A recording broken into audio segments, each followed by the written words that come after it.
Hi పిల్లలు, మరో కొత్త కాన్సెప్ట్ నేర్చేసుకుందామా? ఈ భాగంలో మనం నేర్చుకుంటాం వర్డ్స్ విత్ డబల్ ఈ.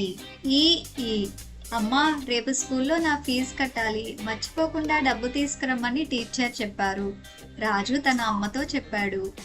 పిల్లలు, ఫీ అనే ఈ పదం మనం తరచూ ఉపయోగిస్తాం. ఈ పదం యొక్క స్పెల్లింగ్ FEE. మీరు అడగవచ్చు, ఈ పదం యొక్క స్పెల్లింగ్ FEE ఎలా అవుతుంది అని. ఎందుకంటే మనం పదాలను ఉచ్చరించడం నేర్చుకున్న ప్రకారం FEE ఉచ్చారణ ఫే ఏ కావాలి, కానీ కాదు పిల్లలు, FEE ఉచ్చారణ ఫీ అవుతుంది. పిల్లలు, డబల్ ఈ యొక్క ఉచ్చారణ ఏ కాదు, అది ఈ అవుతుంది. అందుకే FEE యొక్క ఉచ్చారణ అవుతుంది. F యొక్క శబ్దం ఫ, డబల్ ఈ శబ్దం ఈ, మరియు FEE యొక్క ఉచ్చారణ అవుతుంది ఫీ. గమనించండి, మరొక పదం చూద్దాం. పదం JEEP. పిల్లలు, ఈ పదంలో కూడా డబల్ ఈ వచ్చింది, మరియు మనం డబల్ ఈ యొక్క శబ్దం ఈ అని మనం నేర్చుకున్నాం. అందువల్ల JEEP యొక్క ఉచ్చారణ అవుతుంది. J యొక్క శబ్దం జ, డబల్ ఈ యొక్క శబ్దం ఈ, మరియు పి యొక్క శబ్దం ప. అందువల్ల JEEP యొక్క ఉచ్చారణ అవుతుంది జీప్. పిల్లలు, రాజు నన్నిలా అడిగాడు, మ్యామ్, డబల్ ఈ యొక్క శబ్దం ఈ అవుతుంది, కానీ ఐ యొక్క శబ్దం కూడా ఈ అవుతుంది. పిల్లలు గమనించండి, డబల్ ఈ యొక్క శబ్దం ఈ మరియు ఐ యొక్క శబ్దం ఈ. పదాలు చూద్దాం. SEEM. ఈ పదం యొక్క ఉచ్చారణ అవుతుంది సీమ్, మరియు SIM యొక్క ఉచ్చారణ అవుతుంది సిమ్. మరొక రెండు పదాలు చూద్దాం. ఆ పదాలు PEEN. ఈ పదం యొక్క ఉచ్చారణ అవుతుంది బీన్, మరియు BIN యొక్క ఉచ్చారణ అవుతుంది బిన్.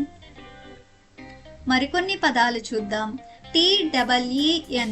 ఈ పదం యొక్క ఉచ్చారణ అవుతుంది టీన్, మరియు TIN యొక్క ఉచ్చారణ అవుతుంది టిన్. అర్థమైందిగా పిల్లలు? డబల్ ఈ యొక్క శబ్దం ఈ, మరియు ఐ యొక్క శబ్దం అవుతుంది ఈ. పదండి, డబల్ ఈ వచ్చే మరికొన్ని పదాలు చూద్దాం. పదం PEE. బి యొక్క శబ్దం భ, డబల్ ఈ యొక్క శబ్దం ఈ, కాబట్టి BEE యొక్క ఉచ్చారణ బి అవుతుంది. బి అనగా తేనెటీగ. తరువాత పదం చూద్దాం. పదం FEED.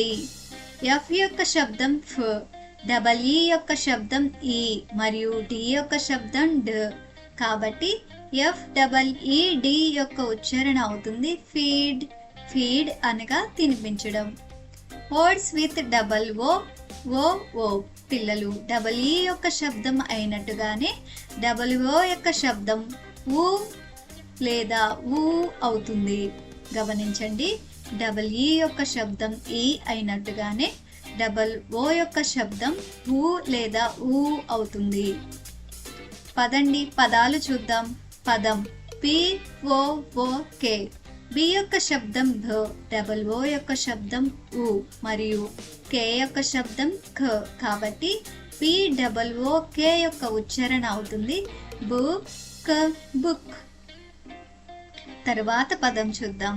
పదం COOK. సి యొక్క శబ్దం ఖ, డబల్ ఓ యొక్క శబ్దం ఉ, మరియు కే యొక్క శబ్దం ఖ. COOK యొక్క ఉచ్చారణ అవుతుంది కుక్. కుక్ అనగా వండడం. తరువాత పదం చూద్దాం. పదం FOOT. F యొక్క శబ్దం ఫ, డబల్ ఓ యొక్క శబ్దం ఉ, మరియు టి యొక్క శబ్దం ట, కాబట్టి పదం యొక్క ఉచ్చారణ అవుతుంది ఫుట్. ఫుట్ అనగా పాదం. తరువాత పదం చూద్దాం. పదం WOOD. W యొక్క శబ్దం ఓ, డబల్ ఓ యొక్క శబ్దం ఉ, మరియు డి యొక్క శబ్దం ఢ. పదం యొక్క ఉచ్చారణ అవుతుంది వుడ్ అనగా చెక్క. తరువాత పదం చూద్దాం. పదం ఎం ఓ ఓ ఎన్. ఎం యొక్క శబ్దం డబుల్ ఓ యొక్క శబ్దం ఊ మరియు ఎన్ యొక్క శబ్దం పదం యొక్క ఉచ్చారణ అవుతుంది మూన్. మూన్ అనగా చందమామ.